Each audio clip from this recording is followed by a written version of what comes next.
सरकार कुछ भी कहती रहती है। सरकार पे बैठे हुए लोग मूर्ख लोग हैं। आप ये तो फिर ये यादव जाति नहीं है क्या? नमस्कार जोहार। आप देखना शुरू कर चुके हैं द ओबीसी दस्तक और आज हम मौजूद हैं लखनऊ के इको गार्डन में। यहाँ पे एक अनिश्चितकाल धरने की शुरुआत हुई है। धरना करने वाले जो लोग हैं वो पिछले 18 महीनों से लगातार लगे हुए थे, जिन्होंने 4 प्रदेशों की यात्रा की। जो यात्रा बिहार के मधेपुरा मुरहो यानी कि बीपी मंडल जी के पैतृक स्थान मुरहो से शुरू हुई थी, वो यात्रा बिहार, राजस्थान, मध्य प्रदेश होते हुए उत्तर प्रदेश के लखनऊ में पहुंची, जहां डलौना में उसका समापन किया गया। और आज यानी कि 19 फरवरी 2024 से अनिश्चितकाल धरने की शुरुआत लखनऊ के इको गार्डन में की गई। हमारे साथ मौजूद हैं इसके आंदोलनकर्ता, कुछ साथी जो इस आंदोलन को लीड कर रहे हैं, जो सहयोगी बने हुए हैं। इस आंदोलन को, इस धरने को शुरू करने का उद्देश्य जो है बहुत ही साफ है। आज के समय के कुछ ज्वलंत मुद्दे हैं जिन्हें ये सरकार के समक्ष रखना चाहते हैं। सरकार से इनकी कुछ मांगे हैं। वो मांगे यहाँ पीछे आप बैनर पे देख सकते हैं, लिखी हुई हैं। इस पे है ईवीएम हटाओ, लोकतंत्र बचाओ, किसान मजदूर की संपूर्ण कर्जा मुक्ति कराओ, बैंकों द्वारा दिए जाने वाले व्यावसायिक लोन में ओबीसी एससी एसटी कोटा लागू करो और केंद्रीय स्तर पर जातिगत जनगणना कराओ, संपूर्ण मंडल कमीशन लागू करो, फसल खरीद पर एमएसपी लागू करो और एससी एसटी एक्ट की तरह प्रभावी सुरक्षा कानून ओबीसी के लिए लागू करो। ये इनकी मांगे हैं। तो हम इनसे जानना चाहेंगे कि ये आंदोलन इन्होंने कब शुरू किया, ये आंदोलन कब तक चलेगा, इनकी क्या क्या मांगे हैं, क्या सरकार मांगों पर विचार करेगी या नहीं करेगी। तो हमारे साथ मौजूद हैं इस आंदोलन के अगुआ अनिरुद्ध सिंह विद्रोही जी। हम इनसे जानना चाहेंगे। जी कृपया कर पहले अपना परिचय बताएं, अपने संघर्षों के बारे में बताएं, कैसे कैसे आपने इसकी शुरुआत की और क्या क्या आपके मुद्दे रहेंगे जिन्हें लेकर आप अनिश्चितकाल धरने पर बैठ रहे हैं। और सबसे पहले तो आपके दर्शकों को मेरा जय भीम, जय मंडल, जय संविधान, जय जोहार। जो हमारे मुद्दे हैं, हमारी मांग है कि केंद्रीय स्तर पर जातिवार जनगणना हो, संपूर्ण मंडल कमीशन लागू हो, ईवीएम को हटाकर के बैलेट की वापसी की जाए, बैलेट पेपर से चुनाव कराया जाए और एमएसपी जो है उसको फसल खरीद पर लागू किया जाए, किसान मजदूर का संपूर्ण कर्जा माफी हो। ये हमारी मांगे हैं। जातिगत जनगणना आप क्यों चाहते हैं? जातिगत जनगणना से कहा जाता है कि इससे जातिवाद फैलेगा, सरकार यही चीज कह रही है। सरकार कुछ भी कहती रहती है। सरकार पे बैठे हुए लोग मूर्ख लोग हैं। आप ये बताओ, देश में क्या जातियां नहीं हैं? आपका क्या नाम है? मेरा नाम विवेक यादव है। तो फिर ये यादव जाति नहीं है क्या? ये बिल्कुल जाती है, लेकिन देखिए सरकार जो इस पे कह रही है, जो बयान दे रही है, सरकार में बैठे हुए लोग जो बयान दे रहे हैं वो कह रहे हैं जातिगत जनगणना कराने से जातिवाद फैलेगा, लोग जातियों में बटेंगे। अभी फिलहाल वर्गों में बटे हुए हैं, जनरल है, ओबीसी है, एससी एसटी है, तमाम है। देखिए, पहली बात ये है कि ऑलरेडी देश के अंदर जातियों की गिनती होती है, शेड्यूल कास्ट और शेड्यूल ट्राइब्स। दूसरा, अगर जातियों को गिनने से देश में जातिवाद फैल जाना है तो धर्म के गिनने से देश में क्या होगा? आप धर्म की गिनती कराते हो, हिंदू, मुसलमान, सिख, ईसाई, पारसी, जैन कितने हैं वो आप गिनते हो। आप भाषा को गिनते हो। देश के अंदर जाति को गिनने से आज तक किसी भी तरीके का उतना बड़ा दंगा नहीं हुआ जाति के आधार पर। ना ही किसी ने जाति के आधार पर कोई राष्ट्र या राज्य की मांग की। जबकि धर्म के नाम पर देश के टुकड़े हुए, बना कि नहीं पाकिस्तान बना, धर्म के आधार पर अलग हुआ। भाषा के नाम पर तमिल तेलुगु राज्य बने कि नहीं बने, कत्लेआम नरसंहार हुआ, क्या जाति के नाम पर कभी ये सब हुआ है? सेना में तो रेजिमेंटें जो हैं वो जातियों के नाम पे ही है। सेना में कुछ रेजिमेंटें जातीय क्षेत्र के नाम पर हैं और वो सेना का एक जो सिस्टम पहले से था ब्रिटिश हुकूमत के समय, तब से ये रेजिमेंटें जाति के आधार पर बनी हुई हैं। और देश आज़ादी के बाद से शायद अभी तक कोई नई रेजिमेंट जाति के आधार पर नहीं बनी है। अब जब आप ही कह दिया कि सेना में तो रेजिमेंट जाति के आधार पर है, तो देश में जातिवाद के नाम पर तो तमाम चीज़ें हैं।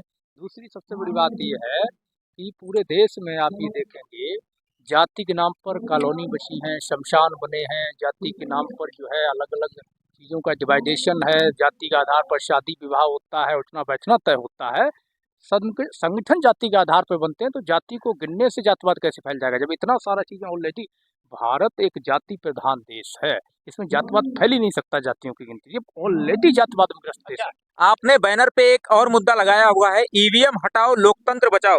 तो ईवीएम आप क्यों हटाना चाहते हैं, मैं ये जानना चाहता हूं, क्योंकि देखिए ईवीएम से समय की भी बचत होती है और ईवीएम अगर हटता है तो यकीनन बैलेट पेपर से चुनाव होंगे और बैलेट पेपर से यदि चुनाव होंगे तो कहीं ना कहीं कागजों की जरूरत पड़ेगी, पेड़ ज्यादा से ज्यादा काटे जाएंगे, इससे पर्यावरण को भी नुकसान होगा। इसे कैसे देखते हैं?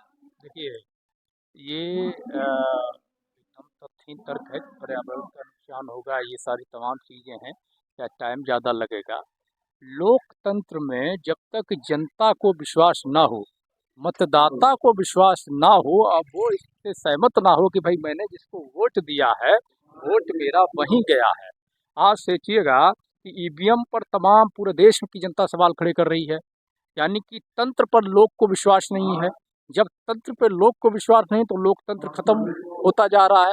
लोकतंत्र को मजबूत बनाए रखने के लिए पहली जिम्मेदारी सरकार की है कि लोकतंत्र में जनता का जो भरोसा है उसको कायम करे, जनता को जो संदेह है उसको दूर करे। अगर मान लीजिए कि ठीक है, सरकार या आपका जो तर्क है या ईवीएम को लेकर के चुनाव आयोग का जो तर्क है, उन्हें लगता है कि ऐसा नहीं हो सकता है, इससे वोटों की चोरी नहीं होती, हेरा फेरी नहीं होती, तो फिर इस तर्क को सिद्ध करे, जनता के अंदर इसको लेकर विश्वास जगाए। जो तमाम जो है हैकर्स हैं और जो दावे कर रहे हैं कि हमें मौका दिया जाए, उनको मौका दिया जाए लाइव हैक करने का ईवीएम को। और अगर वो हैक नहीं कर पाते हैं तो ये सिद्ध हो जाएगा कि ईवीएम हैक नहीं होता। जब सैटेलाइट्स यहाँ से जो है ठीक हो सकता है, रिपेयर हो सकता है, जा सकता है वहाँ पर, ठीक है, और बगैर जो है तार के जो मोबाइल से एक दूसरे से बात हो जाता है, ये सब सिस्टम हो सकता है। आप सोचिएगा, एक जो घड़ी है जिसमें कुछ नहीं होता है, उसमें अलार्म लग सकता है, टाइम पे अलार्म बज सकता है, तो ईवीएम भी टाइम के अकॉर्डिंग हैक हो सकता है। आपने बहुत अच्छा तर्क दिया ईवीएम के मुद्दे पे। ठीक है, आपका एक अगला मुद्दा है फसल खरीद पर एमएसपी लागू करो। शायद इसी चीज को लेके दिल्ली के अंदर किसान जो हैं धरने पे बैठे हुए हैं, हरियाणा पंजाब के किसान तमाम धरने पे बैठे हुए हैं। उसके लिए आप क्या सोचते हैं, क्या आपका समर्थन किसानों को रहेगा और किसानों की क्या ये मांग जायज मांग है?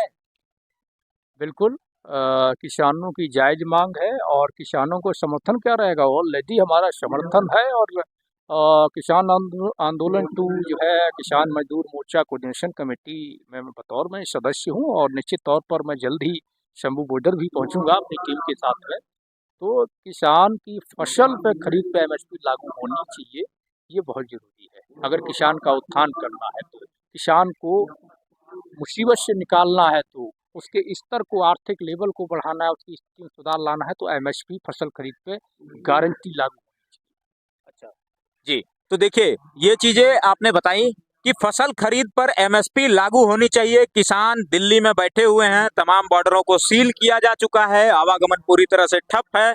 किसानों के लिए, किसान दिल्ली में ना घुस पाए उसके लिए तमाम सरकार की तरफ से कोशिशें हो रही हैं, जारी हैं, कीलें लगाई जा रही हैं, किसानों के ऊपर आंसू गोले दागे जा रहे हैं। उस पे क्या कहना चाहेंगे? क्या किसान इस देश की जनता नहीं है क्या, इस देश के नागरिक नहीं है क्या?